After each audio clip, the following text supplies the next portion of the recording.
Welcome to Indiana Sports Beat Radio, brought to you by the Hard Truth Distilling Company in Brown County, Indiana. So for the thousands in attendance and the millions watching around the world.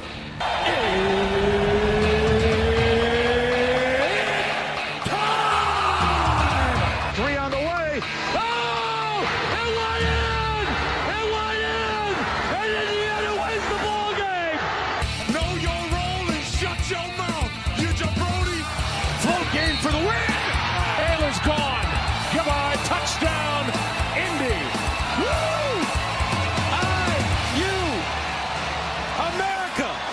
They got a football team now! It's pretty simple. I win. Google me. You know that I'm the cream of the crop. Now, from the Hard Truth Studios, here's Jim Coyle. Hello, everybody. Welcome aboard to another edition of Indiana Sports Beat Radio coming to you on this Thursday. Glad to have you along. Dustin, Schutte along. First time in a long time we've seen that face. Hope everybody's doing well, and thanks for listening no matter where or how, whether it's on one of our great radio station affiliates, 97.7 ESPN, The Ref, always the right call down in Evansville, or 1230 AM, 104.7 FM, the voice of the region, WJOB, and in Fort Wayne on Fort Wayne Sports Station, 1380 The Fan. Keep it locked where you've got it all day long. And if you're following along on social media, hit the like, subscribe buttons, and all that rigmarole. But welcome aboard. Hope your week has gone well. It's about over. It's almost over. Man, Dustin Schutte, I was just thinking that I was like 48 hours removed from being in San Juan, Puerto Rico. It's just weird when you come back from a trip like that. I always do this in my mind. 24 hours, I was just here. 48 hours ago, I was just here. Doesn't matter, baby. It's where you are now. That's right. Time has no meaning after you come back from one of those trips, right? I barely know what day of the week it is, even when I just am staying in my house. So that's why I have to write it down. Always have to write down the day of the week. I see you flying your Indy freak flag in the background, baby. You know what, Jim? This was like during the playoff run, they had a deal at the team store where if you spent X amount of dollars, you got this flag for free. And let me tell you a funny story. I have like a bunch of those banners. Like I used to have an old Big Ten banner that are kind of smaller. This is a whole ass flag. But I feel like I got my money's worth. I just don't have a flagpole to fly it on yet. So I got to find one of those. Well, that's easy to take care of. We can, you know what? You can, I've got a great idea. There's a certain pole that would double up as both a flagpole and one used for a celebration of a certain time of year known as Festivus. There we go. Yeah, there we go. Kill two birds with one stone. Man, the old noggin it's not just good for a hat rack, baby. That's right. That's right. Not just good for a hat rack. How is everything with Dustin Schutte? Are you married yet? No, not yet. That'll be, gosh, I don't know, 8-9 months now. But everything's going well. I don't know. People probably aren't going to like to hear this, but I've been exclusively covering Purdue now for about, year and a half. But man, things are good. Things are good. How about you? No, that'll be fine. That'll give something to knock heads about, because there we go. after seeing Indiana and in Puerto Rico, I'm like, okay, I've got an understanding now. I had zero. Well, we had an open practice, so that's not quite true, but that doesn't. Open practice is great, but it's not a game-like situation. So now I have a better indication of that. So I think it's going to be a hell of a year. Plus, I don't know who the hell else is going to be good in the Big Ten. I know Michigan is. I don't know what Illinois is going to be like. I know they've got a bunch of European guys. I'm going to assume they're going to be decent, but UCLA, same with them. Michigan State, kind of quiet on the war front there for them. USC, who's going to be an upstart, a surprise? I don't know. It all changes so much, but there's a lot going on. We've got football season right around the corner. I know you don't have to go to football practice, luckily. Do you not cover football, or is it just basketball? No, I do. I'll cover football, but once we get into the season. But I will say this much, and not that people are overly concerned with it, but there's just not been a lot of generated buzz in this offseason. So it's been, you can write a story about Purdue football, and it just doesn't get much traction right now. And when you have coming off a 1-11 season and you have 82 new faces on your roster, it's hard to get much excitement. So I do cover the football team. Yep. 82. Yep. That is 75% or more, or 80% of the entire roster, I'm going to assume. Yep. Yeah, it's Did you all get kind of crazy? Did Deion Sanders take over as coach there or something? You know what? That's a good reference point right there. But yeah, I mean, so because of the fact that you don't really know anybody returning outside of Devin Mockabee, I don't think they have any defensive starters returning, if I remember correctly.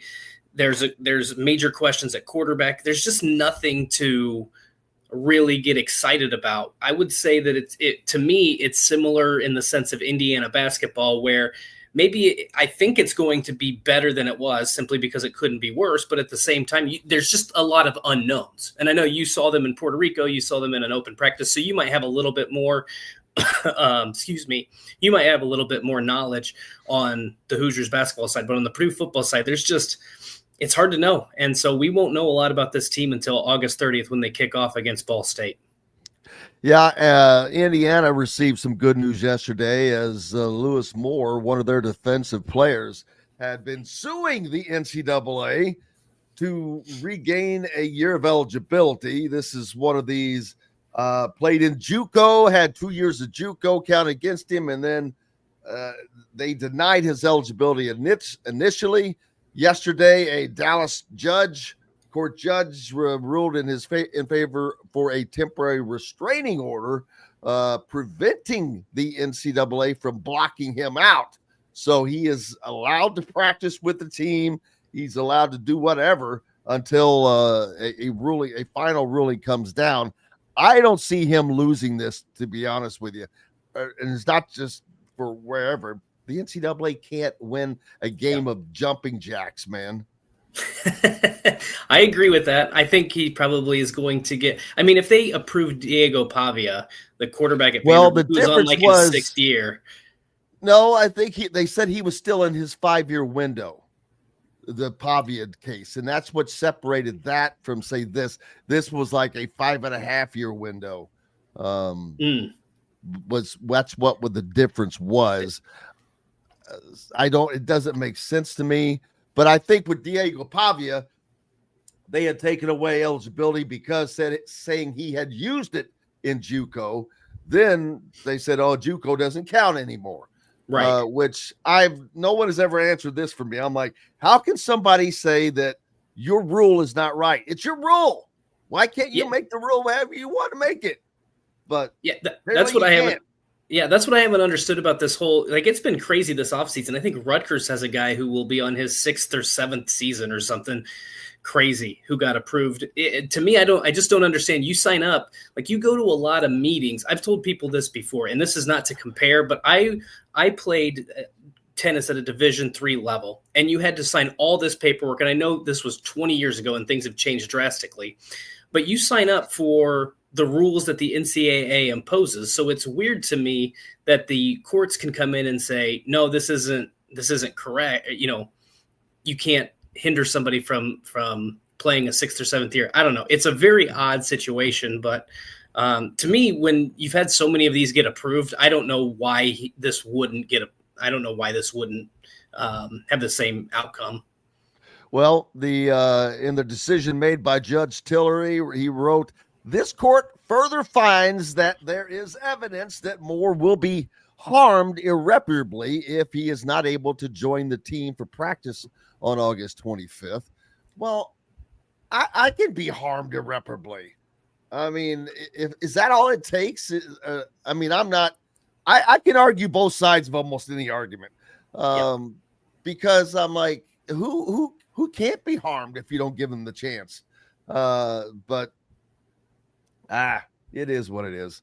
But it's going to make it for an interesting season. That bolsters Indiana's defense, though, is the long story short for the Hoosiers. And I'm sure Curt Cignetti very happy about that decision. But it was interesting because this is going to be another precedent setter. This is, like I said, outside of that 5-year window. So we'll see how that affects things going forward. The new coach up at Purdue, Barry Odom, he's got a tall task ahead. No, I mean, let's don't mince words here. Yep. But he's somebody who has had success in the past. He is going about it. It was very obvious that they did not have the guy in Ryan Walters last year. I mean, it was just so obvious that the program was just going nowhere. There's a difference between losing and not going anywhere. I mean, it was like Mike Woodson. It was like watching Indiana basketball under Mike Woodson. It was just like watching a truck stuck in the mud, just spinning its tires, no chance to get out of the mud, just digging itself a deeper hole is all it was doing. That's the difference is Purdue football had the cojones to say, you know what, it's time to cut bait now. We got to go. So a wise move. You've got to be relevant in football today. It's crazy. Yeah, it was it was so bad last year. I mean, you lost to Notre Dame by 60 points. You lose to Indiana, the worst loss to the Hoosiers in program history, 66-0. I never quite understood the hire from the jump. It just didn't make sense. At a place like Purdue, you can't be a guy who's just taking – like that's a hard place to win. It would be it's the same as Indiana. You can't be a first-year head coach and just walk in there and win. I think they were trying to find something similar to what Oregon found with Dan Lanning, a younger guy, defensive-minded, somebody who could relate to kids on the recruiting trail, and clearly did not work. And the crazy thing to me, Jim, is, and there's probably a lot more, but you had kids on that team, Dylan Thieneman, who is now playing at Oregon, Max Clare, who is now playing at Ohio State, Will Helt went to Clemson, Yanni Karlaftis transfers to Northwestern. They had kids on that team who were all American caliber. If not that, they were at least all Big Ten caliber. And you not only won just one game, you got blown out of just about every game you played. So I do think it's going to take Barry Odom some time. I've set out some expectations this year. I think if you could get to 3 or 4 wins, but you have a competitive team on a weekly basis in most of your games, I think that's such a huge step forward. And I know a lot of people are going to look and say, well, Curt Cignetti came in and transformed Indiana in 1 year. To me, it's a little bit different situation. Curt Cignetti had the chemistry of those JMU players who followed him. I think there were 9 guys from UNLV who followed Barry Odom.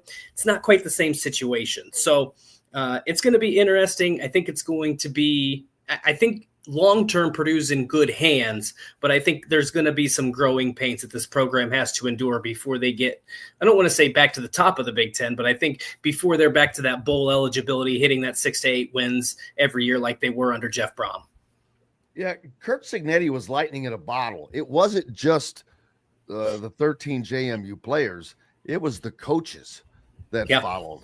It was a ready-made plug-and-play system that had already been proven, not necessarily against the Alabamas and the Ohio States of the world, but JMU was doing pretty well, and he's got a system that works. He knows what he wants to do, and that's why I had questioned Indiana basketball a little bit, wondering why they hadn't brought in maybe a little bit more known talent. Well, after seeing them play, I'm like, yep, nope, I get it. He brought in his guys. He brought in the guys he wanted, that he knew could do what he needed done, and that's how that's going to work. Boy, basketball is going to be fun. We'll talk about that later. But yeah, just athletics overall in the Big Ten. You've got to be competitive in football. So Purdue has no choice. They have to fight like everybody else. Boy, Indiana was on the verge of becoming a potential target. I would surmise. I wonder, even with their basketball legacy, were they a target for future expulsion from the Big Ten? Is Purdue a target for future expulsion from the Big Ten because of of creating a bigger and bigger super league, so to speak? But you cannot rest on your laurels. There's no doubt about that. You've got to keep it rolling because it's an ever-changing world. We still don't know what it's going to be like. Lawsuits continue until this plays out. We still don't have a set of rules. That's why there are lawsuits, because they keep losing. Yeah. I think the reason, so if you go back, Purdue typically doesn't fire head coaches after 2 years. Doesn't matter the sport. They let Danny Hope have 4 years. They let Daryl Hazel have 4 years. And Danny Hope was a little bit better. I think I could get into that later. But Daryl Hazel was kind of a disaster in the same situation as Ryan Walters. But I think that they realized, like, in this 18-team super conference, we can't get left behind. And we've got to make a jump now. This wasn't like – I applaud them for doing that.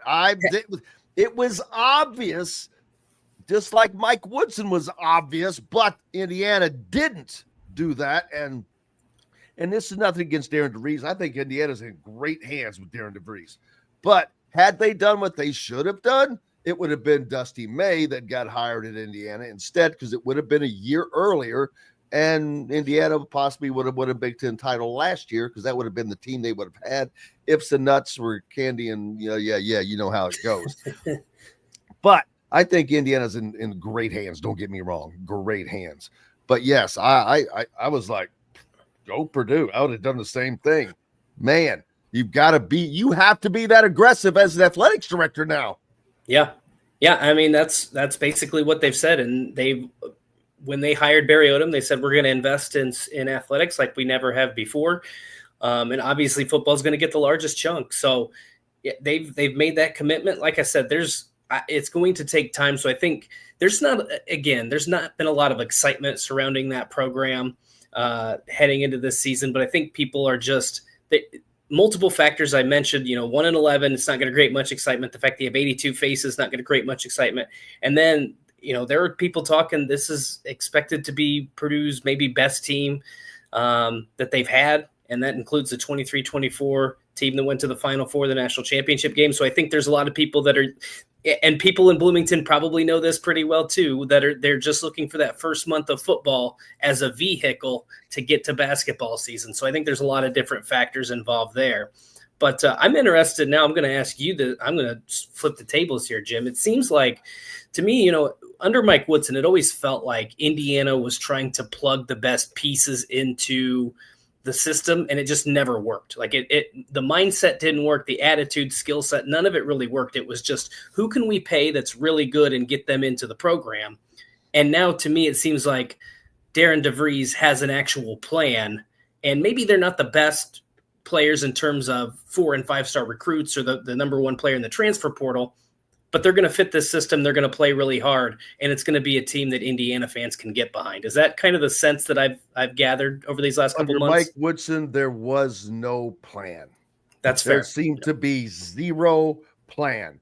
It was, well, like you just said, we're going to go out and we're going to get these names. And boy, well, Indiana put together the greatest portal class, yada, da, da, da, da, da. There was no plan. There was no coaching. There was no recruiting. There was no, at the end of games, there was no one to take charge.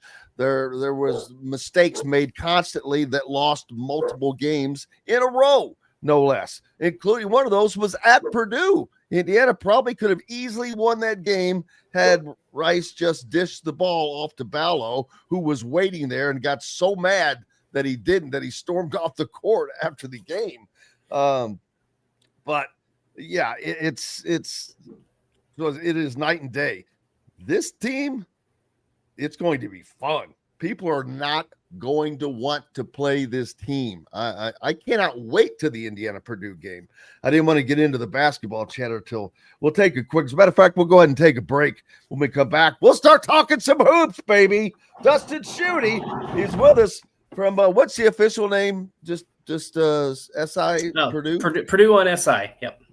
Purdue on SI. There you go. Back with more Indiana Sports Beat Radio with Dustin Schutte and Jim Coyle right after these messages. Andy Moore Honda is Bloomington's #1 Honda dealer for a reason. Buy a new Honda and get a 3-month break from car payments. That's right, no payments for 90 days. That includes the all-new, all-electric Honda Prologue, and you get it for just 0.9% financing. Or the 2024 Honda Ridgeline Black Edition or the Honda Accord LX, both for just 1.9% financing.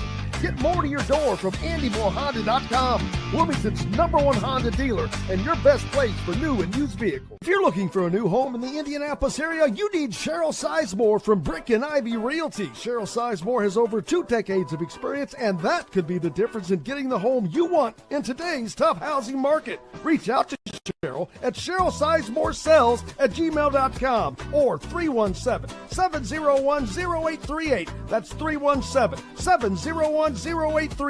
Let Cheryl Sizemore sell or find your new home today. Located on 325 acres in beautiful Brown County, Indiana, Hard Truth Distilling Company is the biggest and the best craft distillery around. While Hard Truth is already known for producing internationally awarded whiskeys and spirits like Hard Truth Sour Mash Bourbons, Sweet Mash, and Hard Road Ryes, as well as their cinnamon vodka and the always popular Toasted Coconut Rum. Hard Truth Distillery offers so much more. With a full-service restaurant, ATV, and distillery tours, as well as live music, you can spend an entire day at Hard Truth Distillery while making your entire family or group happy. And that's the Hard Truth. Hard Truth products are available across Indiana, as well as many other states. So no matter where you shop, if they don't carry your favorite Hard Truth product, tell them you want the truth, the Hard Truth. Hard Truth Distilling Company encourages you to enjoy all of their products responsibly and to never drink and drive. Welcome back, Indiana Sports Beat Radio here on this Thursday. The week is almost over. Man, I will tell you, this August, the entire summer has flown, but August is like non-existent.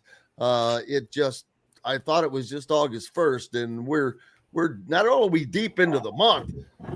Does Purdue play their first game on the 30th? Yes. Yep. Man, 16 days. 2 weeks away from the college football season. The countdown's been going forever, 100 days, and you're like, yeah. All of a sudden, oh, here we go. Hello, it's right time to ratchet up. Who does Purdue open with? Notre Dame? They'll play Ball State, Southern Illinois. Giants, New York Giants, maybe. Yeah, right? Yeah. Well, they've done themselves no favors with the schedule, man. And here's what's funny. Indiana has caught all this flack. Purdue is exactly where Indiana was coming off of these, this crap 3-9 seasons, terrible, awful. And they wisely got out of a game with Louisville, although I wish they would have played that game because I think they would have won. They get out of this game with Virginia, which they would have won those games.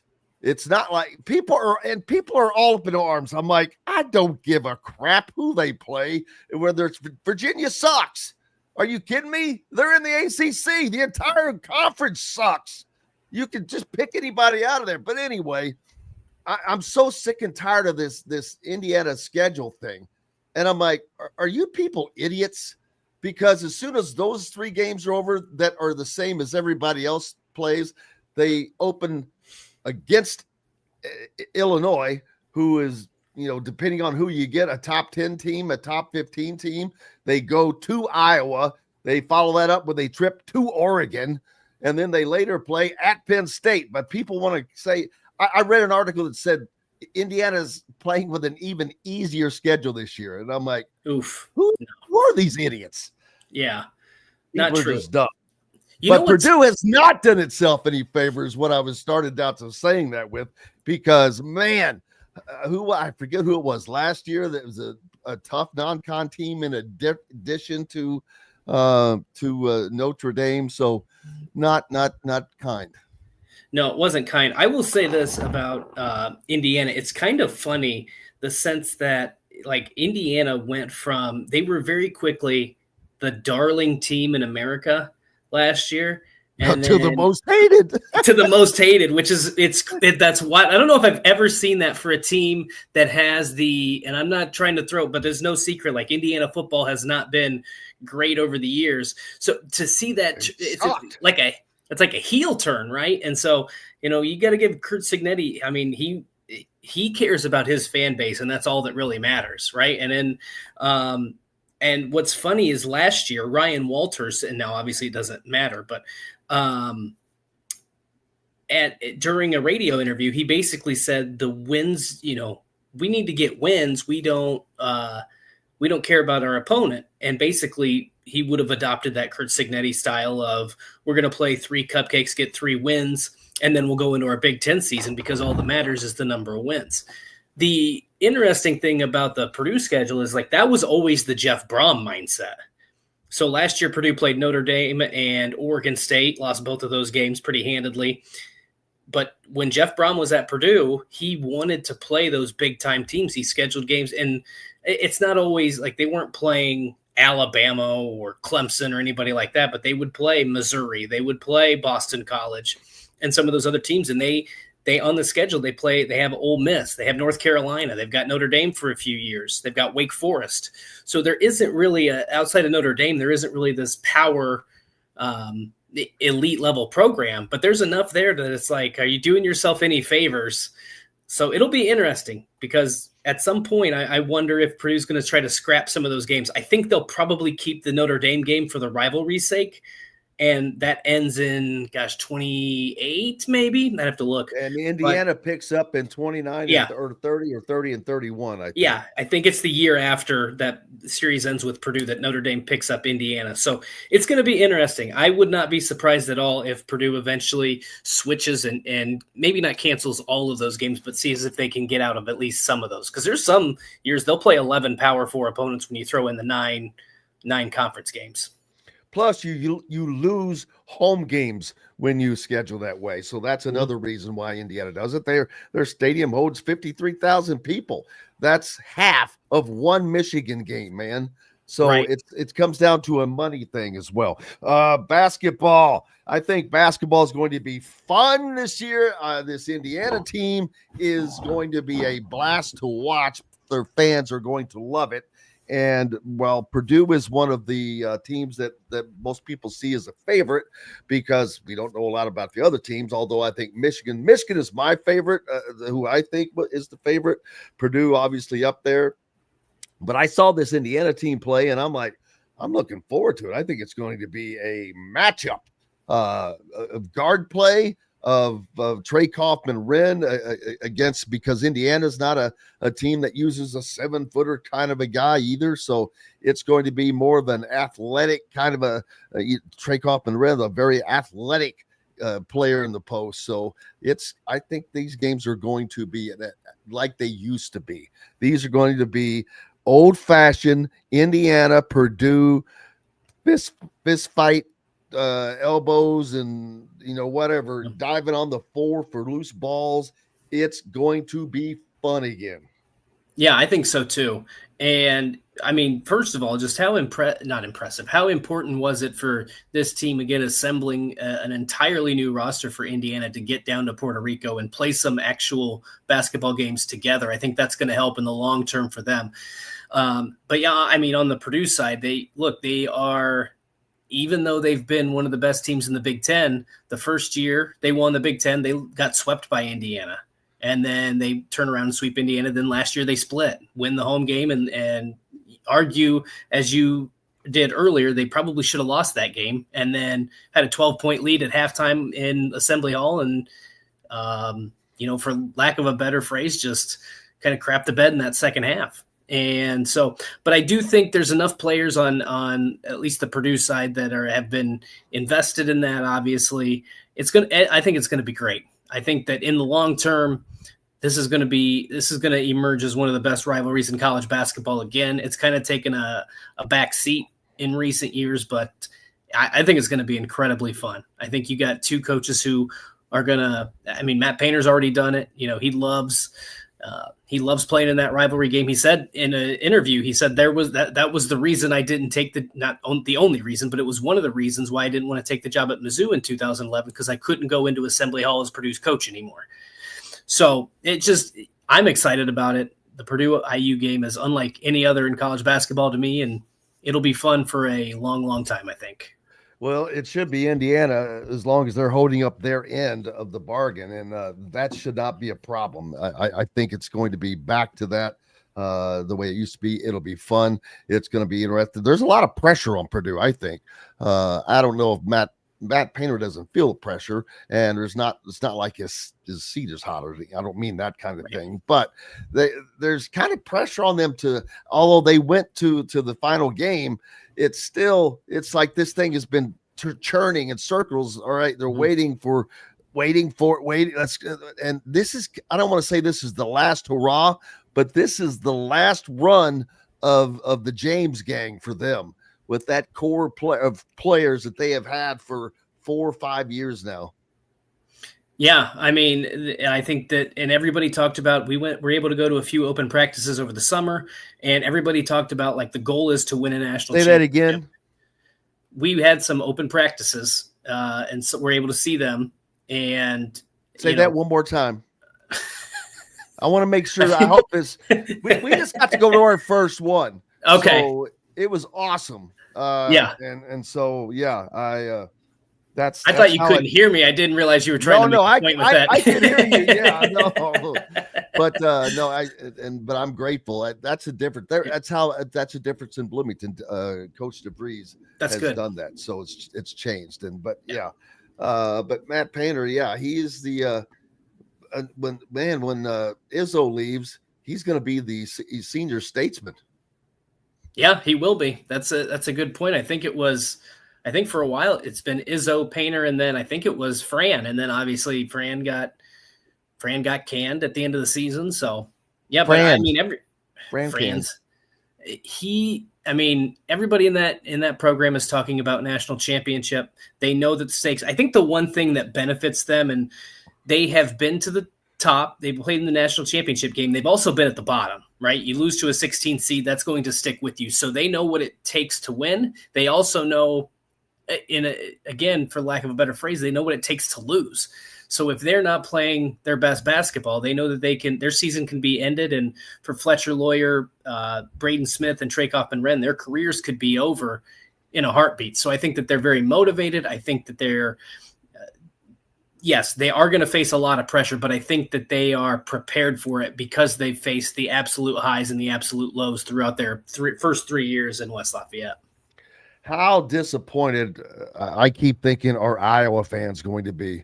They go from having a basketball program that it was so-so, but at least they scored 80 points a game to watch them win or lose. Now they're going to be 50 points a game, win or lose. Yeah, I think, but their attendance was so bad. They even when they had some decent teams, their attendance was starting to falter off.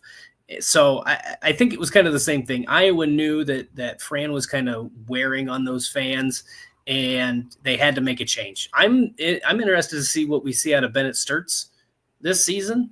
I think he can be a really good point guard for them, but we'll see. I think Iowa could be one of those sleeper teams in the Big Ten this year. I think what you said earlier, it seems to be wide open. So who's going to be that 5th or 6th team in that top tier? Maybe Iowa's one of those that sneaks in there with all the changes they've made and the pieces they've got coming in. There certainly will see. Make sure if you're a Purdue fan, you go to Purdue on SI, or just follow Dustin Schutte. That'll get you there most likely. That's right. At Schutte Dustin, by the way, if you're looking for him on Twitter. But appreciate you, my friend. Look forward to it again next week, hopefully. All right, that sounds good, Jim. Take care. Dustin Schutte with us here on Indiana Sports Beat Radio. Coach Griff joins us next when we return on the other side right after these messages. Know a team or group needing a fundraiser? Boost Fundraising raises more money faster and offers the most unique and user-friendly online fundraiser in the nation. Your team receives personalized fundraising pages for each team member. Free team-branded promo gifts shipped to each donor. Boost Fundraising does it all. Sports teams, marching bands, charity causes, and community groups. Go to boostfundraising.com and be sure to enter the promo code COYLE, that's COYLE, to receive a discounted fundraiser. Located on 325 acres in beautiful Brown County, Indiana, Hard Truth Distilling Company is the biggest and the best craft distillery around.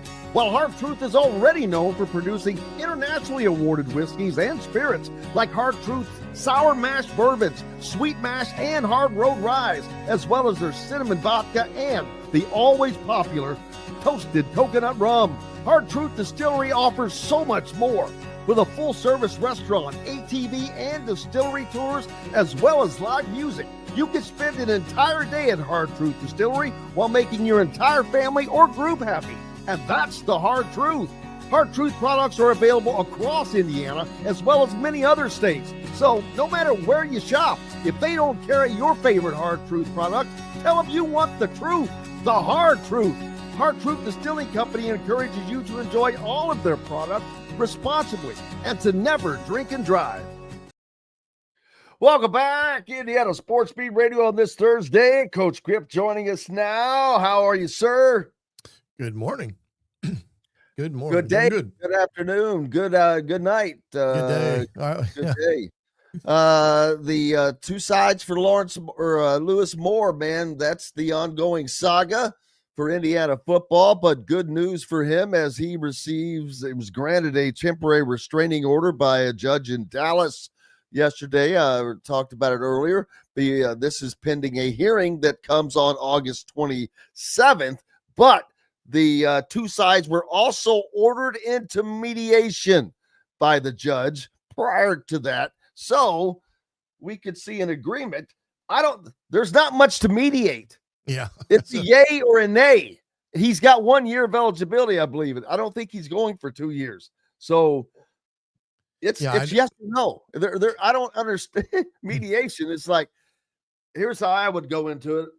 I'm not the NCAA, and I'm talking to the NCAA, and I'm like, look, let's just do it here out of the public spotlight. That way you don't take another big L because you're going to lose. You're fighting for the NCAA. Yeah. Let's get it out of the way now. We'll go ahead and approve this, and everything's good, right? Well, I think the NCAA is just going to have to ultimately do a blanket reset on this issue, especially with those kids that are coming from the JUCO level.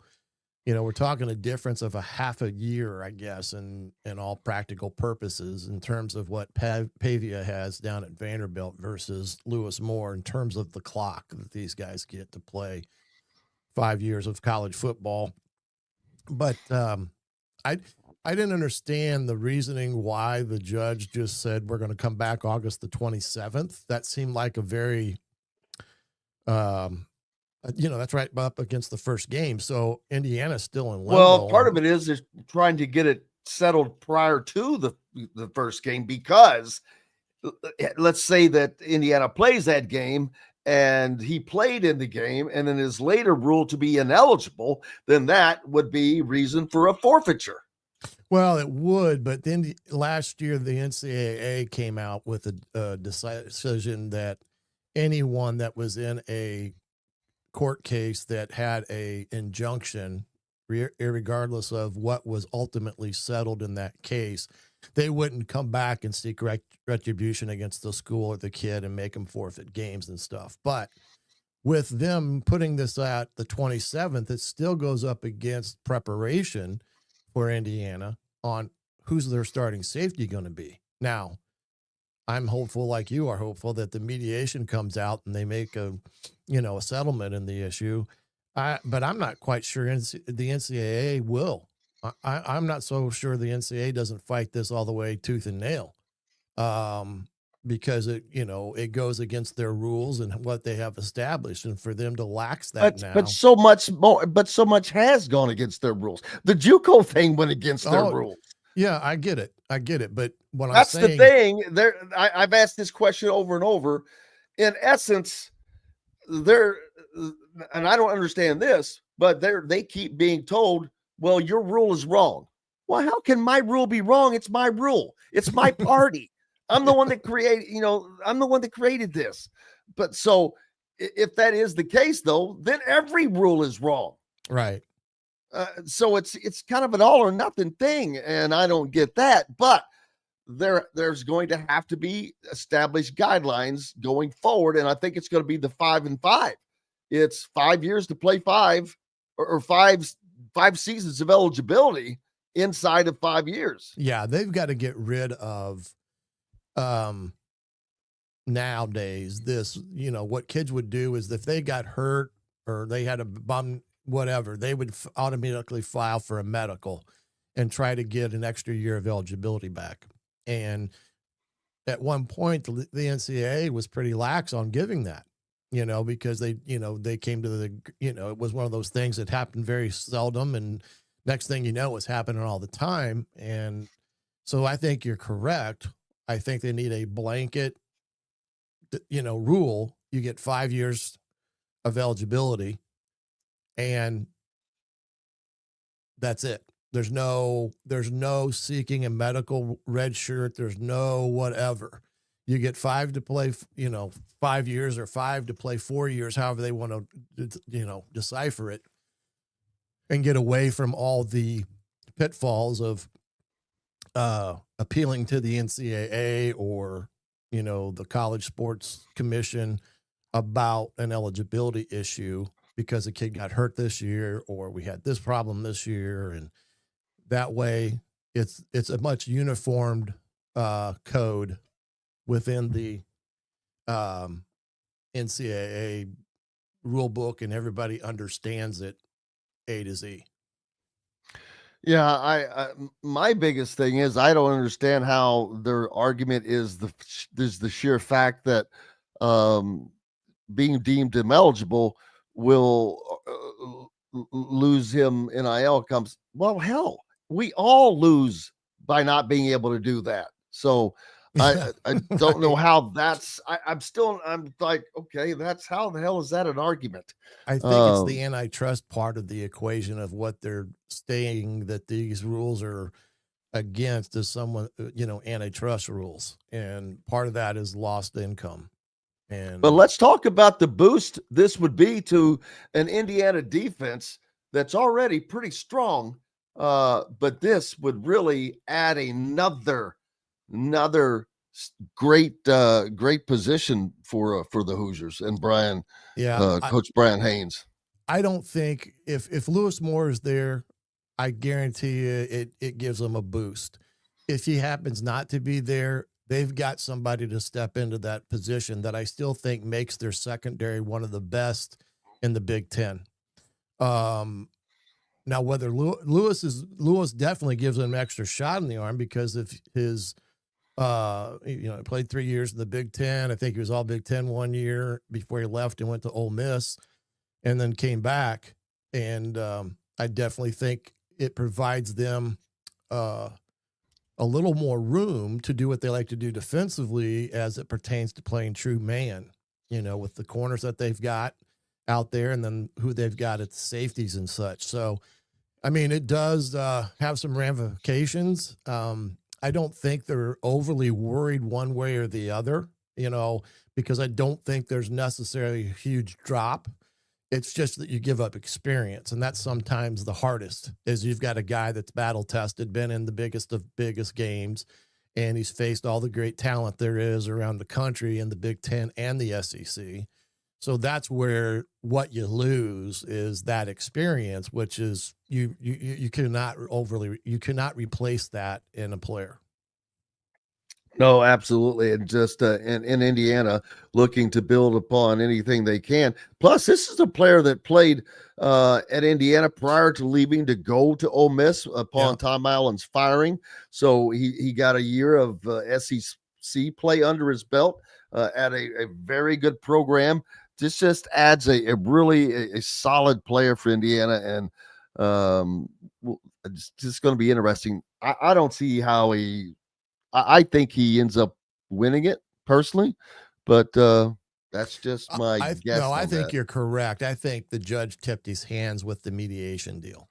I think that's why. Well, that and the sheer fact that a bold statement, and this was almost daring the court to follow, to go against, but in the decision made by Judge Tillery, he wrote, "This court further finds that there is evidence that Moore will be harmed irreparably if he is not able to join the team for practice on August 25th, this 2025, because Indiana will not be able to guarantee Moore's place on the team roster for the season, and therefore deprive Moore of the opportunity to play Division I college football." That is almost an opinion. Bam. There you go. Like I said, he tipped his hand. He's giving the NCAA a chance to kind of save face here. But we'll see what are they going to do to save face? Okay, we're going to allow him to play the season, but his season must be over by January 30th. Yeah, I don't know what the ultimate. That's a joke. I was kidding, because all football's over by January 30th. Right. What I'm saying is it gives them a chance to backpedal on this and not have this hard definitive answer, yes or no, on the kid's eligibility, because they're splitting hairs here. They're splitting hairs between Pavia and him. But there has to be a definitive answer, or it'll be back in court. So there has to be precedent set on this. It either is it's a successful win against the +5 argument, and that's what it is. It is the NCAA is now arguing that, it's not within our 5-year window. Well, guess what? Nobody cares what your window is, because all of your other rules have been told that they're not good. They're no good. So why is this rule good? It's not. Who says you get to place that on there? Right. There's other decisions on the books outside of the young man at Vanderbilt. There's a kid out in, I want to say, UNLV or Utah in the same boat, and he got the same thing but in his situation, he got denied in the court of law on his appeal out there. So that's a dead deal. So that's what you get into. One state says yay, one state says no, and you're bound by that state's ruling is what ultimately comes down to. But like you said, the NCAA is going to just have to not challenge this and then make those guys that are in a Lewis Moore scenario or Pavia scenario eligible, and that's it. And let it be done. And then from that point forward, like you said, we're going to go by the way of a 5-year boom. But even if they come to that decision, who says that can't be challenged? Well, I think what's going to happen ultimately is the Congress of the United States is going to come out and give them protection on lawsuits and make them, you cannot sue on an antitrust basis. And that's kind of what I think's in the books right now with the Congress. And, now that this thing's been in the court system forever, you're going to find people that are going to say, look, we got to figure out this, or otherwise, like you said, it's going to be a continuation upon a continuation of lawsuits against the NCAA, and 9 out of 10, they're probably going to lose. So there's going to be a way to give them kind of a reprieve here and do something. Virtually every one of these rules were written a long time ago, and virtually every one of these rules are under the complete amateurism model of college athletes that is completely opposite of today. So how in the world all of those rules are going to be able to be expected to be able to transfer forward? Just not the case. And that's the mistake that the presidents and the NCAA made by not being ready when it came time, when this stuff all came to fruition, that they were going to be the profit sharing and the NIL stuff, because this has been going on for 3 years. The NCAA dropped the ball in not doing what they said they want to do, is make it a 5-year deal, and that's it.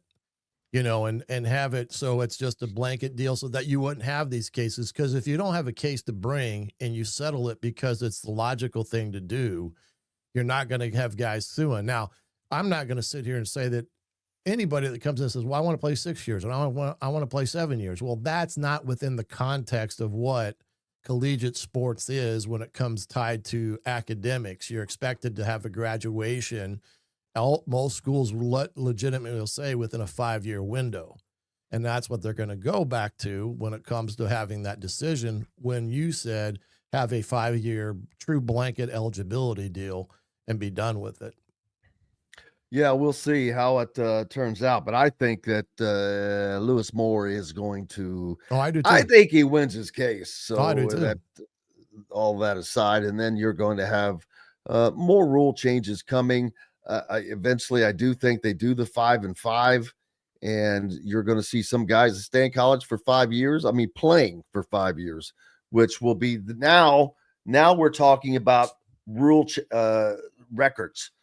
Now we'll be talking about records being set, which we kind of broached that during the COVID fiasco, and we almost had a catastrophic event happen with Mike Davis's son nearly breaking Pete Maravich's just unreachable scoring record, which would honestly it would have been a travesty. Let's just be honest about that. But thank gosh it didn't happen. But so there's that. But we've got more coming up. The football season is upon us, baby. Well, look at some early Big Ten games. Who's doing what? Ohio State. They're certainly opening up things with a bang with Texas. Coach is with us. Indiana Sports Beat Radio on this Thursday. We're back with more right after these messages. If you're looking for a new home in the Indianapolis area, you need Cheryl Sizemore from Brick and Ivy Realty. Cheryl Sizemore has over 2 decades of experience, and that could be the difference in getting the home you want in today's tough housing market. Reach out to Cheryl at CherylSizemore@gmail.com or 317-701-0838. That's 317-701-0838. Let Cheryl Sizemore sell or find your new home today. Located on 325 acres in beautiful Brown County, Indiana, Hard Truth Distilling Company is the biggest and the best craft distillery around. While Hard Truth is already known for producing internationally awarded whiskeys and spirits like Hard Truth's sour mash bourbons, sweet mash, and hard road ryes, as well as their cinnamon vodka and the always popular toasted coconut rum. Hard Truth Distillery offers so much more. With a full-service restaurant, ATV, and distillery tours, as well as live music, you can spend an entire day at Hard Truth Distillery while making your entire family or group happy. And that's the Hard Truth. Hard Truth products are available across Indiana, as well as many other states. So no matter where you shop, if they don't carry your favorite Hard Truth product, tell them you want the truth, the Hard Truth. Hard Truth Distilling Company encourages you to enjoy all of their products responsibly and to never drink and drive. When it comes to apparel and promotions, Freethink has you covered, literally, whether it's 24 or 200 shirts for sports leagues, businesses, or groups. Freethink Apparel and Promotions can also create your very own merchandising store. Freethink Apparel and Promotions did it for Indiana Sports Beat Radio, and they can do it for you. Whether it's screen printing, embroidery, digital printing, promotional products, vehicle wraps, or anything else under the promotional line. See what Freethink Apparel and Promotions can do for you at freethinkapparel.com. Welcome back, Indiana Sports Beat Radio on this Thursday of the penultimate week of August. Oh, I love to throw out a big word. Ooh, how about that? But the penultimate week without college football, as a matter of fact, well, that's not true. Today, we've got 2 weeks. I'm getting ahead of myself. Look at me. Look at me. I got all excited thinking I was going to use a big word. Yeah. And I'm a week ahead of myself, even though I'm staring at the calendar. So we have 2 weeks until football kicks off. from Saturday. I'd have to look that there may be a week 0 in there like they had last Oh, of year, course where there there's is. Of course couple there games, is. which would be the week that next Saturday, as a matter of fact, because high school football kicks off next Friday night in Indiana. So yeah, we're on the cusp of this season being underway. Look at you using a safe short word. Cusp. Yeah, well, We're on that's the a Ball cusp. State grad for you. Smarter. So I don't know. Well, yes, there are 3 week 0 games. Yeah. Stupidest thing I've ever heard. One good one though. You got Iowa State at Kansas State, number 22 and number 17. Couple of Big 12 teams. Big 12 football is always fun to watch. Mm-hmm. Yeah, sometimes it's no Boise defense. State, South Florida. Number That will be a good 25, one. Boise State. And you'll get an early look at Illinois, the Illini. Number 12, the Illini. They play Friday night. I'm sorry, never mind. That's the folly that they fooled me there. So they just play they get a Friday night game out of the way, which, Dad. Oh, well, there's no sense in complaining about it. It's not going to change. It is what it is, and it's just whining. But looking at some of these games of opening weekend that we can chat about, Texas at Ohio. Now, is that at Ohio State, or is that game being played? It's at Ohio State. It's at Ohio State. Now, here's the thing. Texas can go in there and get slobber knocked. It won't matter. No. It will not affect them. If Indiana went in there and got slobber knocked, they would be written off into oblivion, never to be heard from again.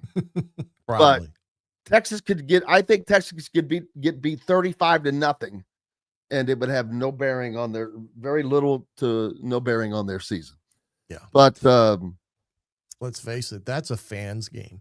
I mean, the reality of why would you play Texas, Ohio State week 1 for any other reason other than to have a fans game being played? And I guarantee you Ohio State's not too happy about it now, because that's going to be the Fox Big Noon kickoff game, which means that's going to be a 12 o'clock kick, 11 o'clock for Texas. And Ohio State would rather play that game at night, because that's usually what they do, is play night games at Ohio State, or at the very earliest, the late mid-afternoon game at 3:30. But yeah, they're not going to be happy. They're not happy at all. Already been unhappy about that. Yeah, but too bad. It's the Fox deal. That's right. That's what happens when you sell your soul. You're there you go. Exactly. What would have been a great game back in the day. Alabama is at Florida State, number 8 Alabama. Kalen DeBoer. This is going to be more of a Kalen DeBoer type of offense, so this should be fine. Georgia opening up with that powerhouse Marshall. Penn State hosting Nevada. Iowa State hosts South Dakota. Oregon hosts Montana State. Oklahoma hosts Illinois State. Man, all these teams are playing such powerhouses. It's amazing. It's amazing how many of those get by with it, but when Cignetti decides to say that he's scheduling the SEC schedule, they jump down his throat. Florida is playing LIU. I'm not sure if that's Linwood. Long Island. Long Island. That cannot be Long Island. Surely. Yeah, they have a team. I think they have a football team. I think they just went to. Do they take the subway? One AA. I don't know. Yeah. Miami of Florida, Notre Dame. Yeah, that's a good one. On that Sunday of opening weekend. Yeah. That's surprising that Notre Dame's playing on a Sunday, but oh, that's right. I didn't think about that. Yeah, that's what I thought. That's because they go to church on Saturday.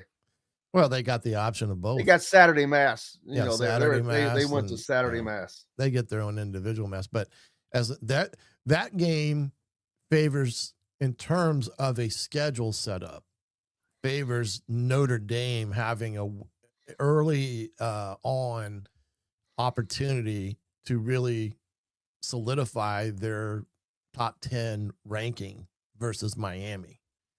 Because there's a game, if they would lose to Miami, they would be in a position where they would have to run the table again because they could not. Man, it's Notre Dame. They can do whatever they want. They lost at home to Northern Illinois last year. But they ran the table after that. They only lost one game. So my point but it wasn't just one game. It was Northern Illinois. I get you. But my point being that loss against the Miami for them will have a lot more of a sting because now you got to win 10 in a row, which I'm not sure, how hard that it could be again. Because I don't think their schedule is a little bit tougher than it was a year ago.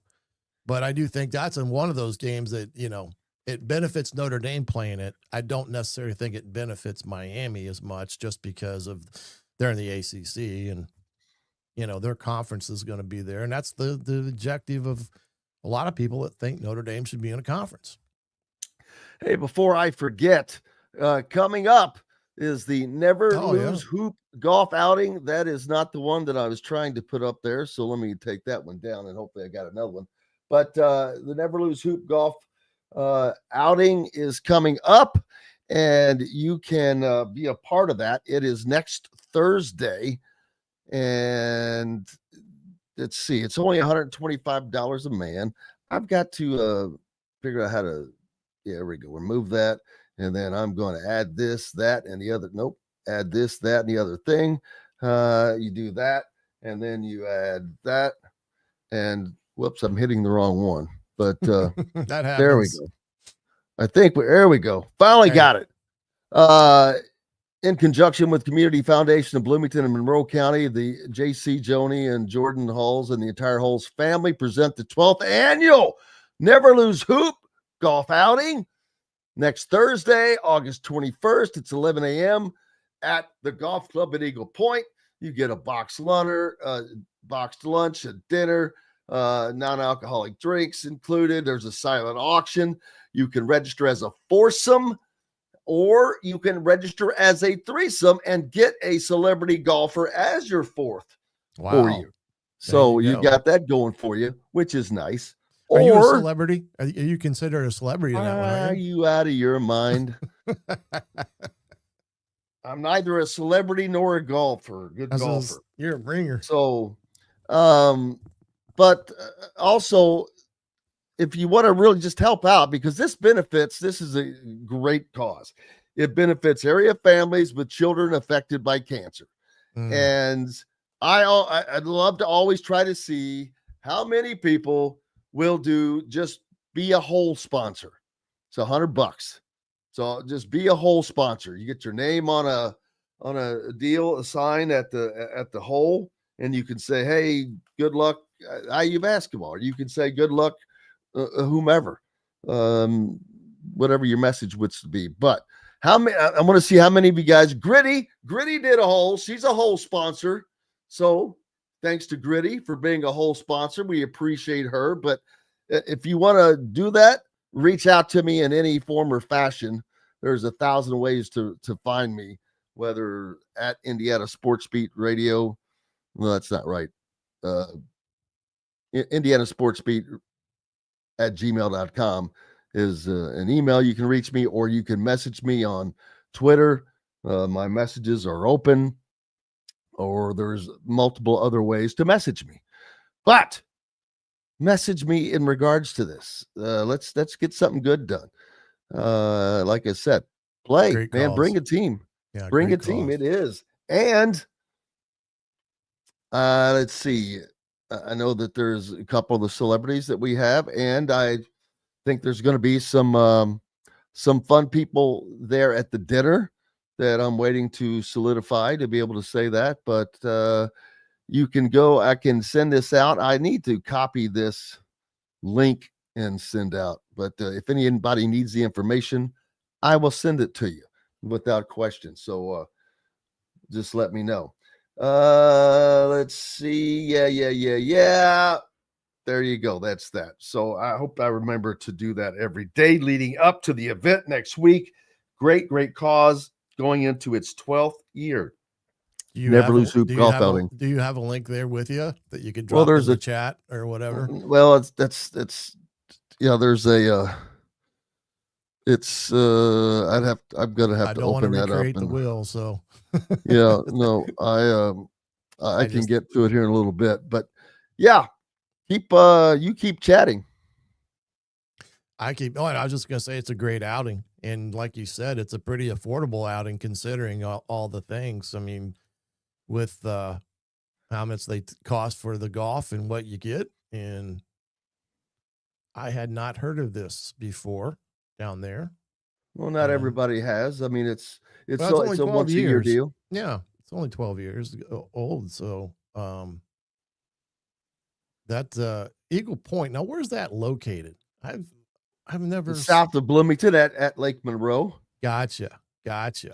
There you Now, go. see, there's the link, but it's not like it's easy. Yeah. But if you just go to events.golfstatus.com, Yeah, you could probably, there you go. /event you know what? Just go to events. Golf status. Golfstatus.com and punch in Never Lose Hoop. I promise you it'll come up. If you have problems, you just let me know and we'll get you taken care of. That's right. So there you go. So there's that. So you got that going for you, which is nice. All right. So there's some of the early going football games, which are not the what game jumps out to, I mean, the Ohio State Texas game is going to be Arch Manning's coming out party. Mm-hmm. Yeah, that it will be. And Ohio State right now has not, I don't think they've determined who their starting quarterback is. They've got two vying for it. It's been a pretty big battle thus far. And so close that Ryan Day has not been able to appoint who that's going to be. And he usually, he wanted to do that prior to this week.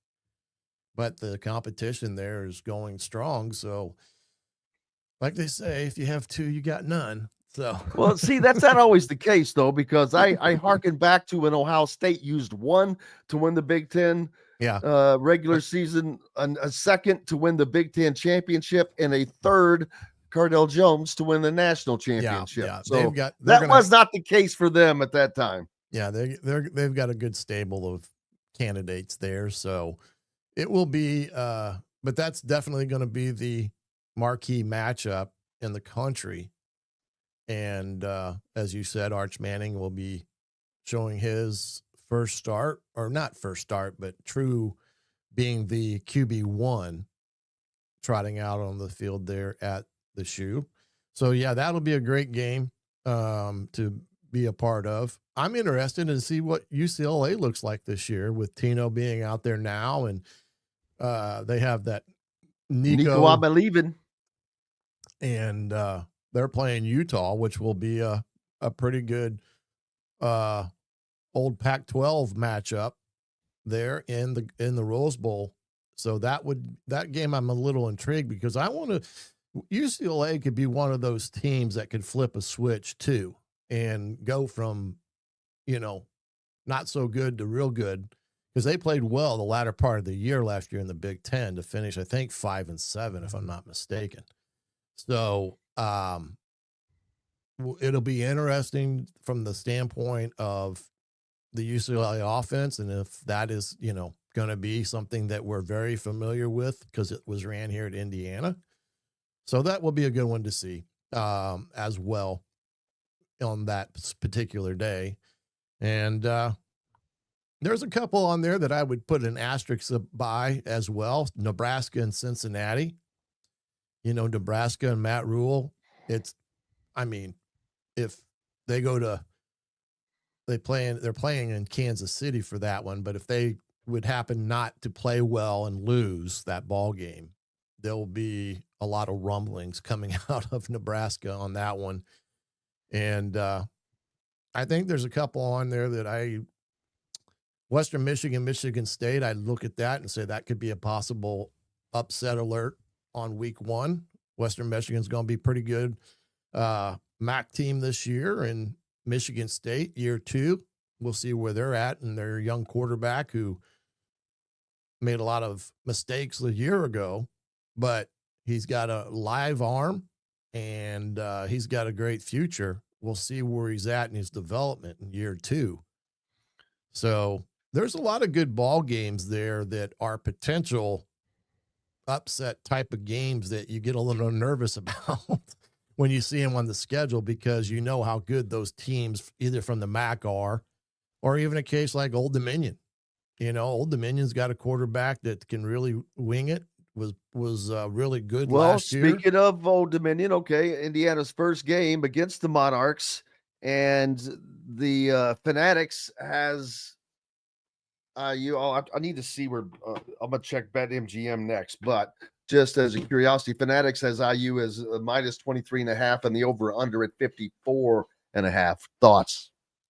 Yeah, that gives you an idea of what they think of Old Dominion's offense with an over and under that high. From that standpoint, 23 on the spread. I think that's come down. I think earlier it was around 27 or 26, if I'm not mistaken. Looking through the different lines and the BetMGM line as well. But they got a really good football team from what I've seen and watched, and what they do as an offense and a defense. They've got a staff that's been together now for the last 2-3 years, I believe. I think this is their 3rd year there. And they got a really good quarterback, and we know that is the most important position. If you got a kid that can play the position and is mobile, they can cause problems for a team. And I know that one because Cignetti and Shanahan and Haynes all are very familiar with Old Dominion. They played them 2 years ago, and Grant Wilson had his career day throwing the ball for yardage that game. So that is going to be a good ball game. I think they said there's about 9,000 tickets still left for purchase on that day, which would be nice to see those gobbled up and make it a sellout. And I heard the students section is sold out for the year. Oh, I would imagine. Indiana Hoosiers, which I think is phenomenal. And I'm sure Coach Cignetti will continue his outreach there on campus like he did a year ago, which I thought was brilliant in what he did and how he did it, because it was not over the top. It was, and it wasn't always a frequent thing. It was at the proper times of the year that he was able to garner that support from the student body, which is huge. And, but that Old Dominion game is a game that, Indiana's going to have to come and playing pretty darn good ball and not giving a team like that any sniff of opportunity and get them down.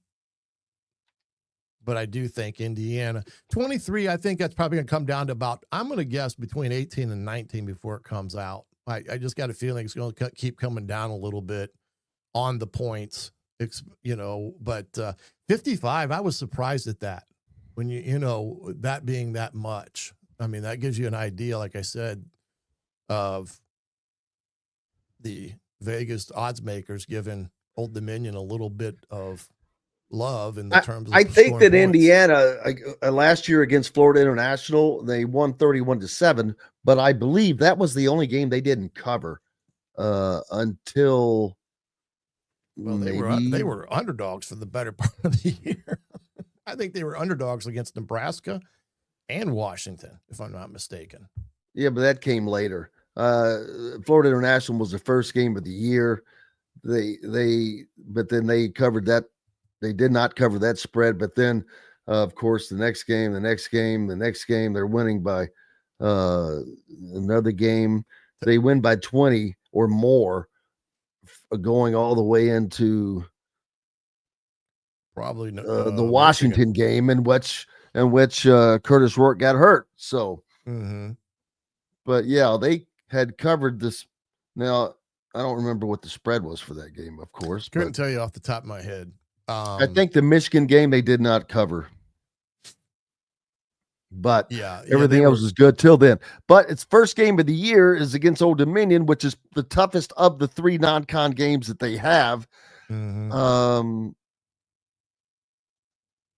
Yeah, it's very tantalizing to wonder which is, I think, a harder number there, the over or under or the actual spread.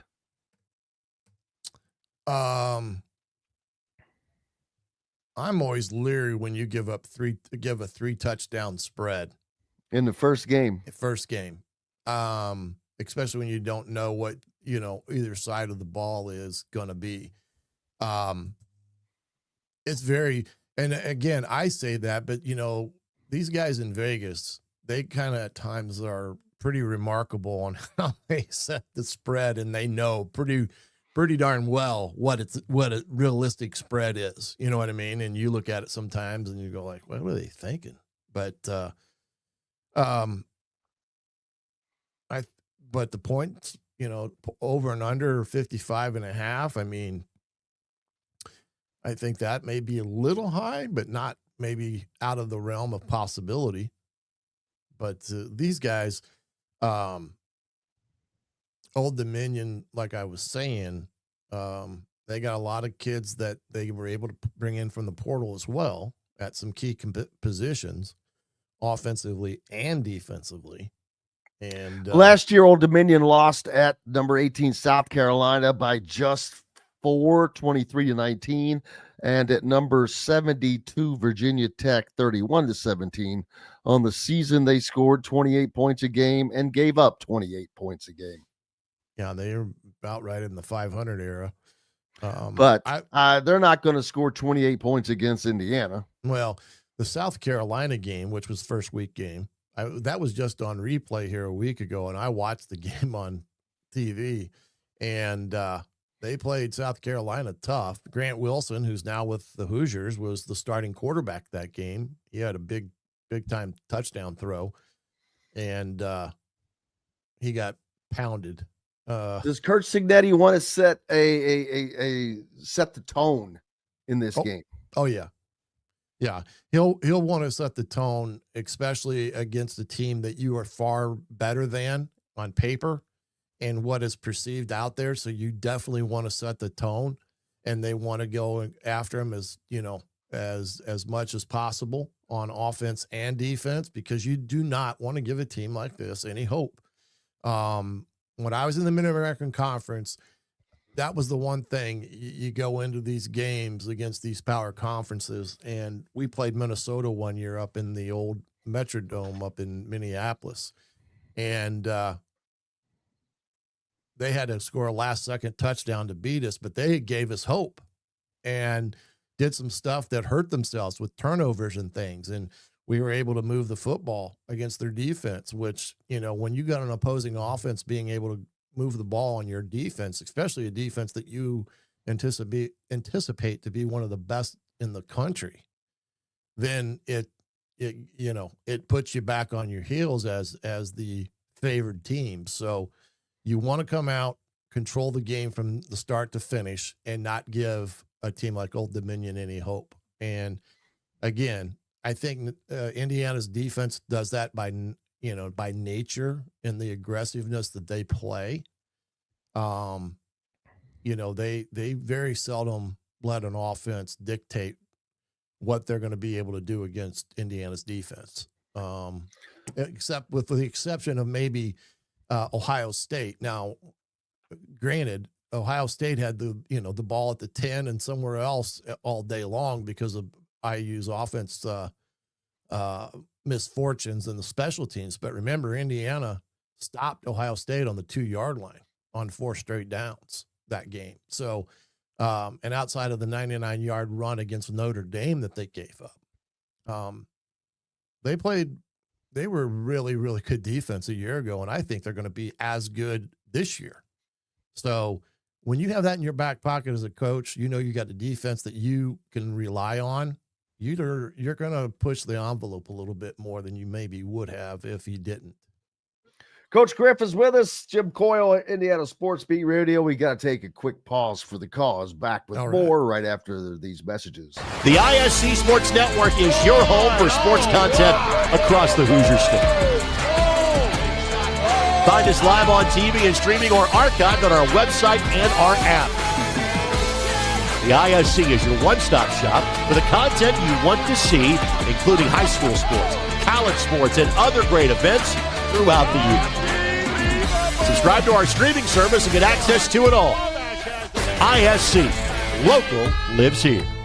Know a team or group needing a fundraiser? Boost Fundraising raises more money faster and offers the most unique and user-friendly online fundraiser in the nation. Your team receives personalized fundraising pages for each team member. Free team-branded promo gifts shipped to each donor. Boost Fundraising does it all. Sports teams, marching bands, charity causes, and community groups. Go to boostfundraising.com and be sure to enter the promo code COYLE, that's C-O-Y-L-E, to receive a discounted fundraiser.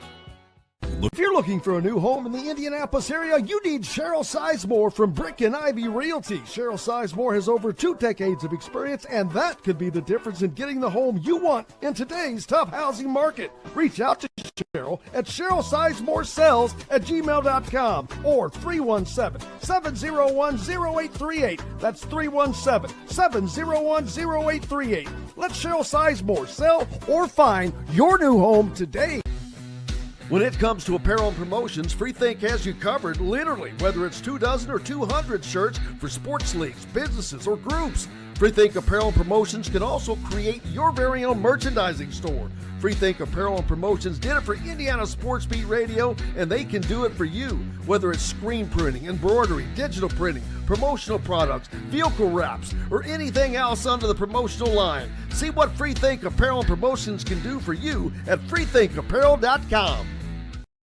Welcome back, Indiana Sports Beat Radio on this Thursday. I hope your week is going well as we are at the midway point of August and just over 2 weeks from the first college football game for us, at least around here, as Indiana will take on Old Dominion, and I forget who Purdue plays. I was just talking about it earlier. Ball State, my alma Ball mater. State, opening up with the Cardinal. New head coach there in Muncie. Took over. New head coach there in West Lafayette. Yeah, 2 new coaches getting their first opportunity to watch their 2 teams run out on the field. And, that's another game that a Ball State team with a new coach and what he may have it bring to the table, that could be a darn good ball game as well. Because Odom, he brought in 54 new bodies. And there's not many around from that team a year ago. So he is really going from scratch with his Boilermaker team, especially there against at Ball State with their new head coach. So that will be another one to keep an eye on to see what all happens there in Boilerland. Yeah, I asked earlier if you think that Cignetti wants to come out and make a statement, but and I think that he does, although he doesn't want to give away a lot along the way either. But I don't know. He may be kind of, hey, here's what I'm going to do. You stop me. Mm-hmm. Yeah, I don't think he looks at the opponent any differently each and every week than he does in any Big Ten game. I mean, he's more concerned about them performing to the expectation of their offense, defense, and special teams, irregardless of who they're playing against. So his standard is already there, and it's up to the players to play to that standard. And he always wants to have a statement. He wants the control in the game. Now, he's always wanted to see how a team gets when they first get punched in the nose. Last year, they didn't have that until they played Michigan State when they got down 10-0, and then they went like 46 straight points after that. So they handled being punched in the nose pretty good that game.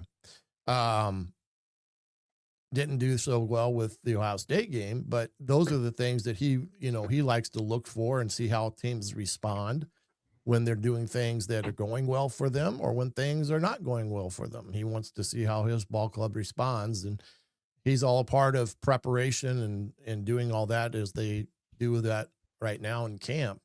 And whatever the case may be, he'll have the expectation set. And like I said, it's up to the players to rise up to that expectation, no matter who they play.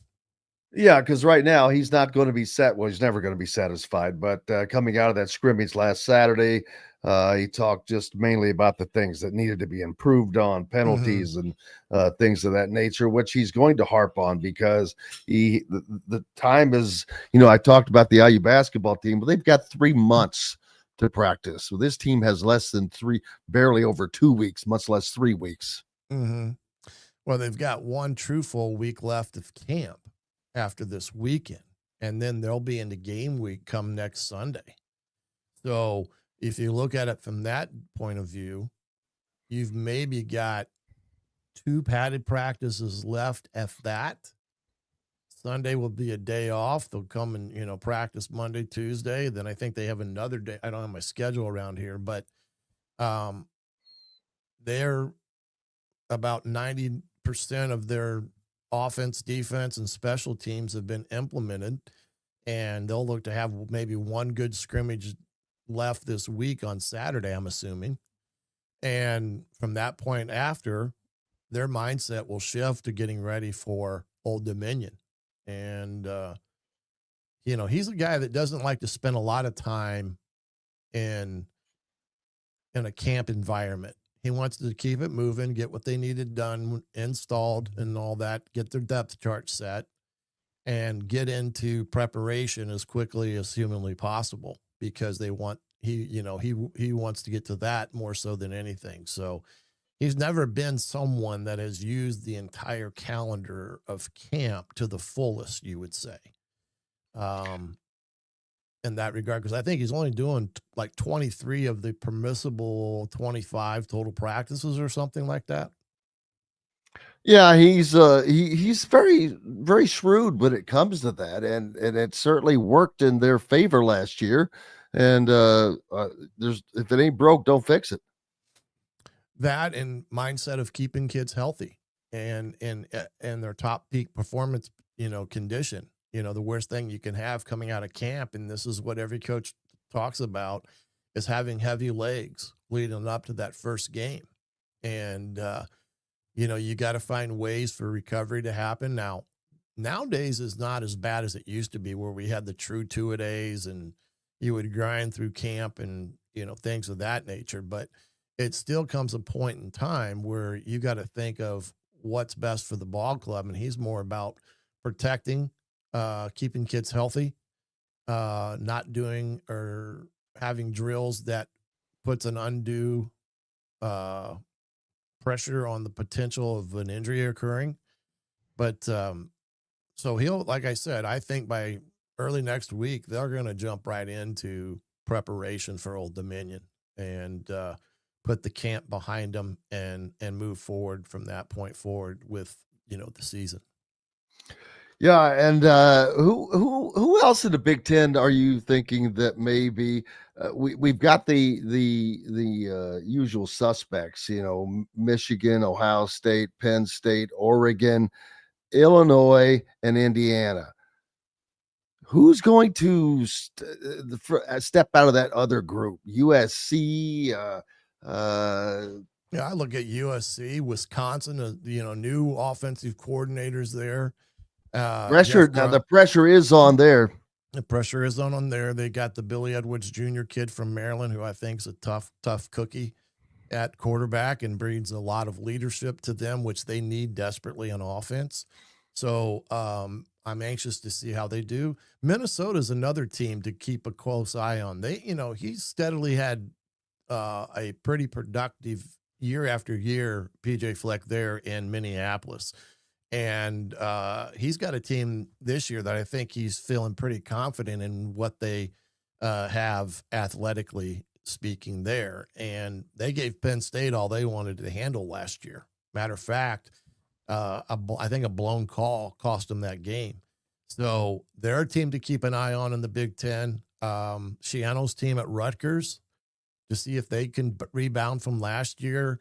They had a lot of injury and really didn't get off to a great start.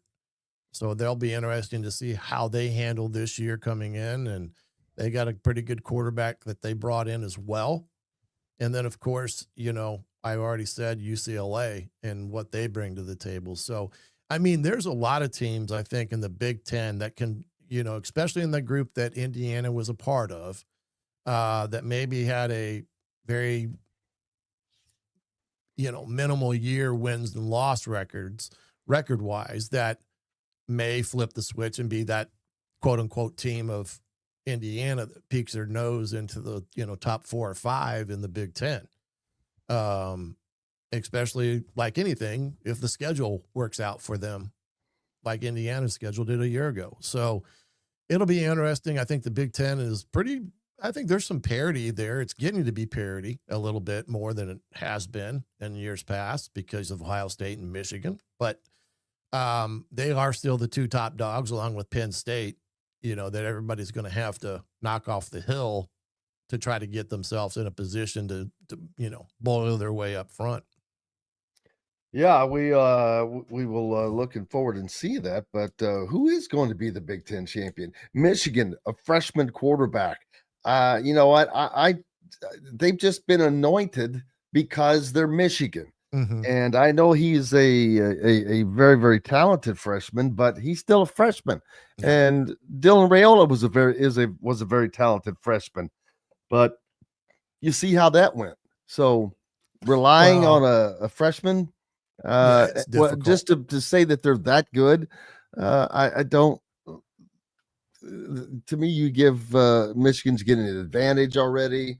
Boy, they're already thought of as being something that you don't know that they are. Yeah. Defensively, they're going to be really good again, like they were a year ago. They've got a good defense that's coming back, even though they lost some of the 2 big, tackles up inside. They've got some kids there that, filled the void, and they're going to be really good defensively, which I think is why you see them touted as much as they do this year, is because of their defense. And then the freshman sensation, we'll find out. It's very hard, especially as a quarterback, to go from Friday night,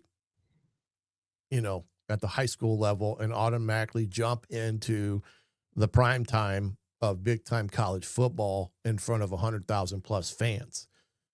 You may be as gifted as anyone, but it's still a heck of a jump to make. I don't care who you are. And we will see whether or not he's capable of handling that type of environment. And if he is, congratulations, you've got a world beater. But I just think it's a very difficult proposition to put on a kid coming out of high school and jumping into the most complex position in the Big Ten as as QB1. Yeah, speaking of Michigan, Caleb points out the penalties from the sign stealing case will be announced tomorrow. Let's see if Cleveland State gets 4 more years of probation. Well, I think it's more about Sherwin Moore and what his potential. Hey, if they don't do anything, he was caught red-handed. He deleted text messages. He did all of this. He said the F word on national TV, crying like a baby. Yeah. Please. It'll be interesting to see what they hand down. Because like you said, there's a little bit more involved in that scenario that was there with it. It pertains to deleting of text messages and trying to hide things from the NCAA, which carries its own set of consequences. But, I'm guessing he'll get a 1 or 2 game first of the year suspension, and that will be it.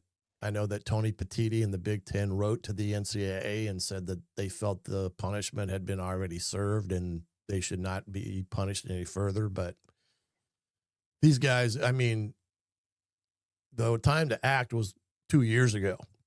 We're 2 years out from this, and it's such a second thought now with everything. So we'll see. Yes, we shall. And we shall see after we take a break. here from Indiana Sports Beat Radio. Lots more coming up. Coach Griff is with me, back with more on the other side of this break. Andy Moore Honda is Bloomington's #1 Honda dealer for a reason. Buy a new Honda and get a 3-month break from car payments. That's right, no payments for 90 days. That includes the all-new, all-electric Honda Prologue, and you get it for just 0.9% financing. Or the 2024 Honda Ridgeline Black Edition or the Honda Accord LX, both for just 1.9% financing. Get more to your door from AndyMooreHonda.com, Bloomington's #1 Honda dealer and your best place for new and used vehicles. If you're looking for a new home in the Indianapolis area, you need Cheryl Sizemore from Brick and Ivy Realty. Cheryl Sizemore has over 2 decades of experience, and that could be the difference in getting the home you want in today's tough housing market. Reach out to Cheryl at CherylSizemooreSells@gmail.com or 317-701-0838. That's 317-701-0838. Let Cheryl Sizemore sell or find your new home today. Located on 325 acres in beautiful Brown County, Indiana, Hard Truth Distilling Company is the biggest and the best craft distillery around. While Hard Truth is already known for producing internationally awarded whiskeys and spirits like Hard Truth Sour Mash Bourbons, Sweet Mash, and Hard Road Ryes, as well as their cinnamon vodka and the always popular toasted coconut rum. Hard Truth Distillery offers so much more. With a full-service restaurant, ATV, and distillery tours, as well as live music, you can spend an entire day at Hard Truth Distillery while making your entire family or group happy. And that's the Hard Truth. Hard Truth products are available across Indiana, as well as many other states. So no matter where you shop, if they don't carry your favorite Hard Truth product, tell them you want the truth, the Hard Truth.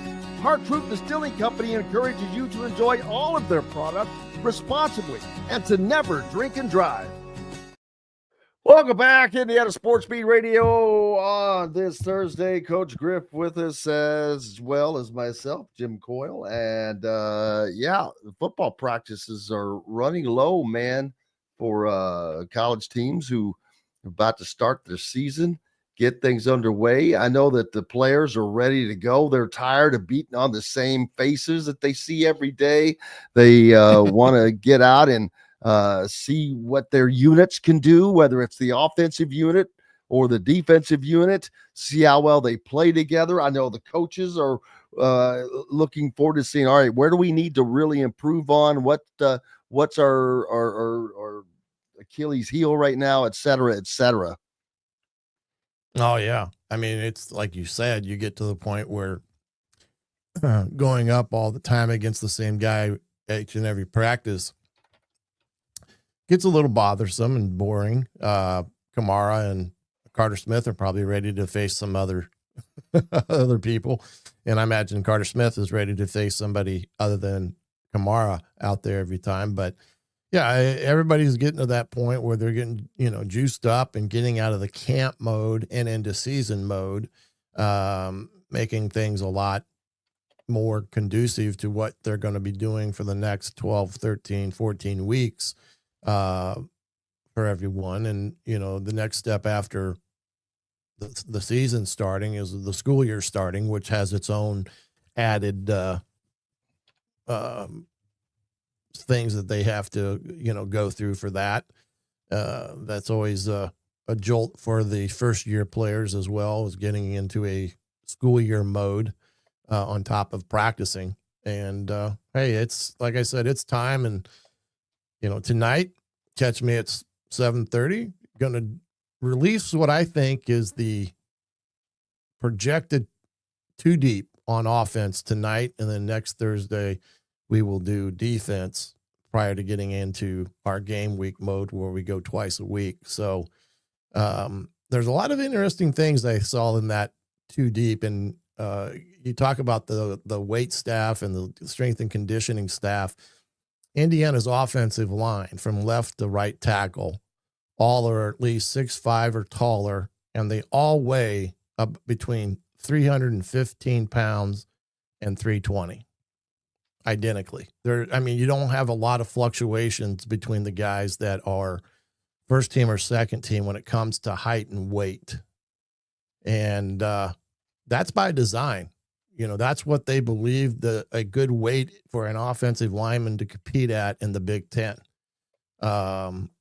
A lot of that is probably too of, Bostad's philosophy on what he likes as an offensive lineman to be size wise and weight wise. And I was taken back a little bit because that held true at about every position where the heights and weights were pretty similar, whether it be running back, wide receiver, and the offensive line and tight ends. So we'll do that tonight, and the next week we'll do the defense. But when I was putting it together, offensive line stood out to me. They've got a good depth in the offensive line, as good as I've seen in a long while for Indiana.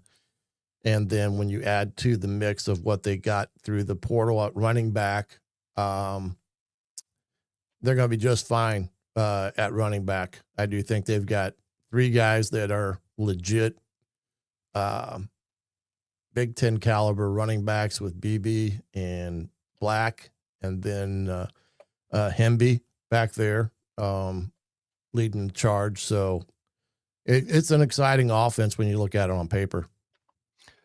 Oh, I think it's an exciting offense, period, because of what they had back and what they have added. So, but until everything can be great on paper, but it's when the rubber meets the road, baby. Yeah. And it's going to be interesting to see how Fernando Bendo is acclimating himself with the offense. And I would think that by now it would be not an issue. No, I think he's primed, ready to go. I think they're solid there with their quarterbacks as well. Even behind him, I think they're solid at there. Wide receiver, as another group, EJ Williams seems to be rolling right along in camp and been overly impressive in his camp. Stayed out of the training room, which has been huge.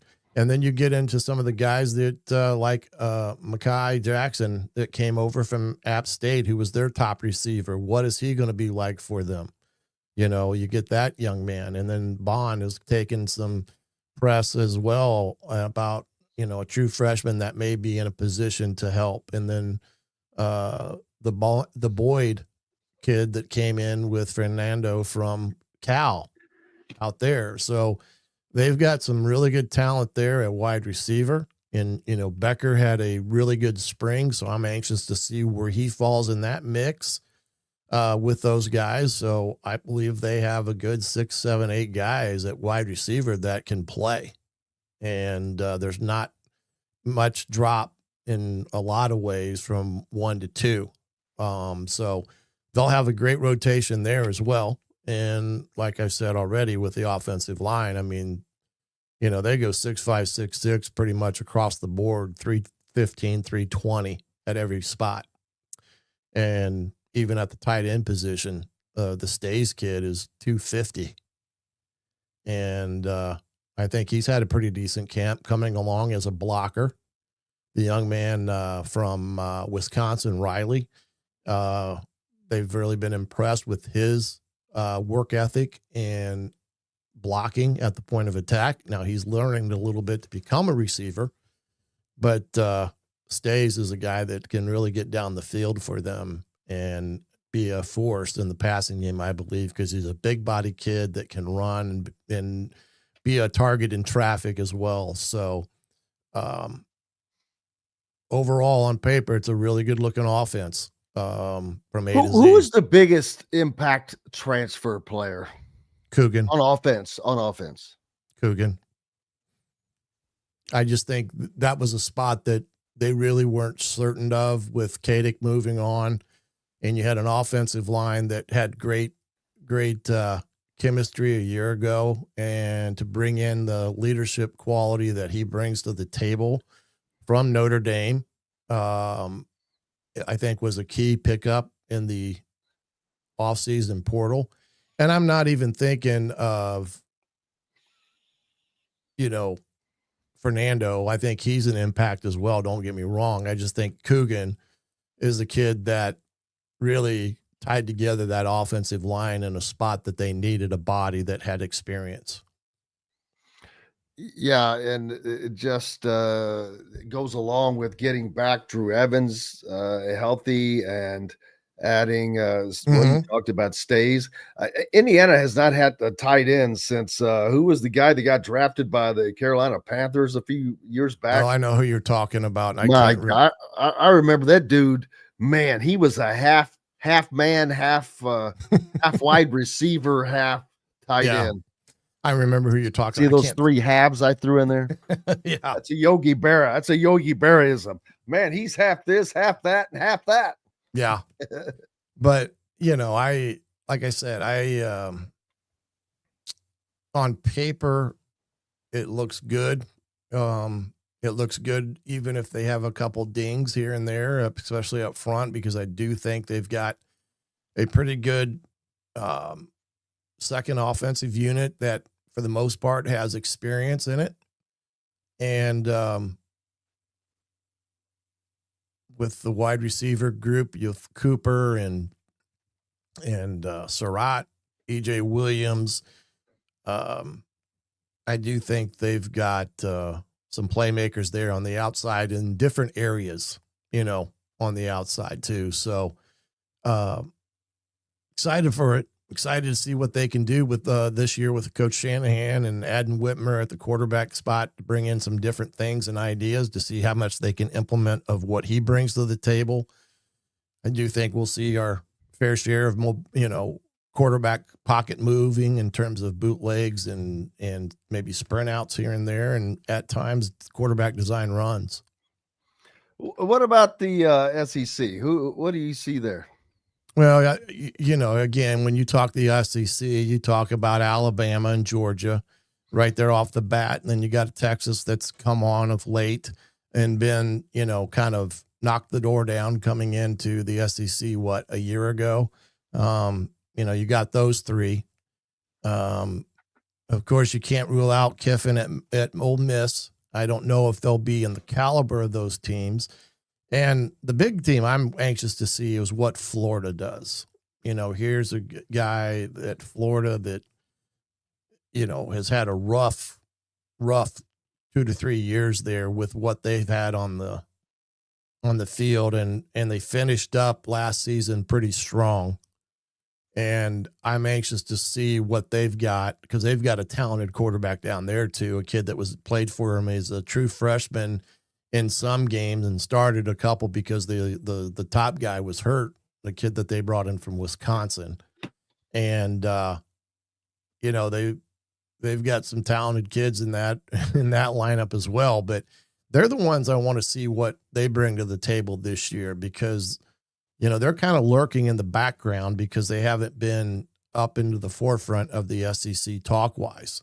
And, even Vanderbilt has kind of taken the press away from teams like Florida and Ole Miss just because of Pavia and what they did a year ago and him coming back. So I'm anxious to see what Florida does in that regard and see if he survives this year as the head coach, because last year was brutal and they couldn't get rid of him anyway because of the money that he was be owed. But it'll be an interesting debate there in the SEC with the powers that are and the powers that were, and see how that all shakes out with this year with Texas, Georgia, Alabama, Florida's of the world. And, you got to throw Oklahoma, I guess, in that equation, because they could come out of nowhere as well. Yep, absolutely. Then, of course, we've got the Big 12. ACC, not much except for Clemson. Our old friend Tom Allen lands himself again at another top program with a shot at being a CFP team. He will go from, leaving Indiana, but found himself in a great position at Penn State, and now he's at Clemson. So it's going to be another fun year for Tom Allen. Yeah, and Tom Allen's a wealthy man. He walked away with some chain in his pockets from Indiana, and that in making that separation, got paid well at Penn State and got paid even better, I guess, at Clemson. Kind of scratched my head a little bit. I thought that was more of a lateral move, especially leaving a Penn State. But I think there's a relationship. It had to do with families down there. He was able to take his son, I think, in a position. So it was a lot. The family had a lot to do with that. Let's see. Let me think about the weather. The weather. But also think about this. Just from, and I do not know James Franklin. I don't know Dabo Swinney. But if I had to guess which I would rather work for, what would your answer be? Well, I would say Dabo. I just think exactly. Yes, there's a little bit more, I guess,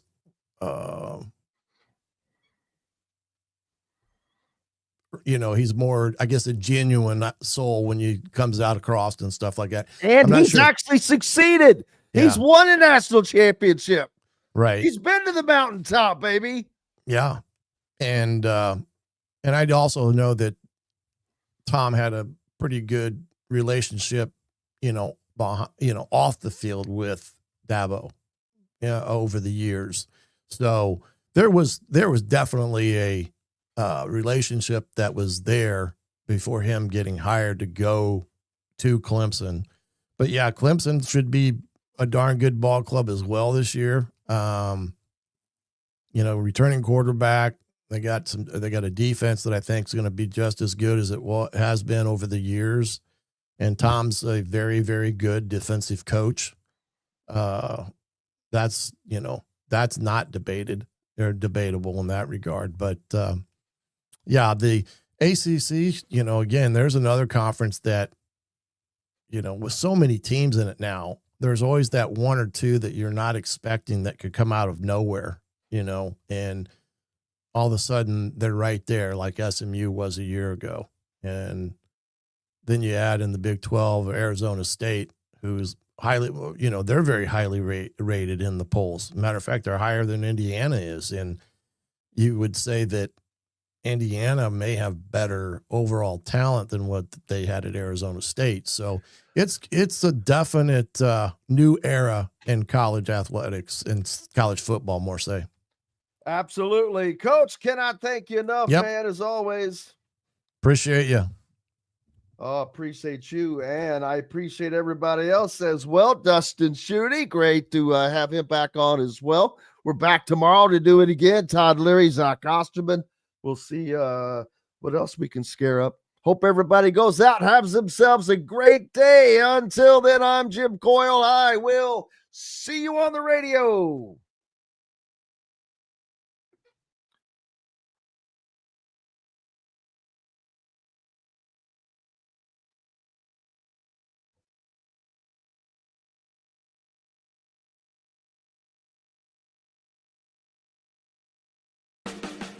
Thanks for listening to Indiana Sports Beat Radio. Be sure to subscribe to our YouTube page for more clips and team coverage of Indiana basketball, football, and more. You can also find full episodes and tons of other content on thehoosier.com. We'll see you next time for another edition of Indiana Sports Beat Radio.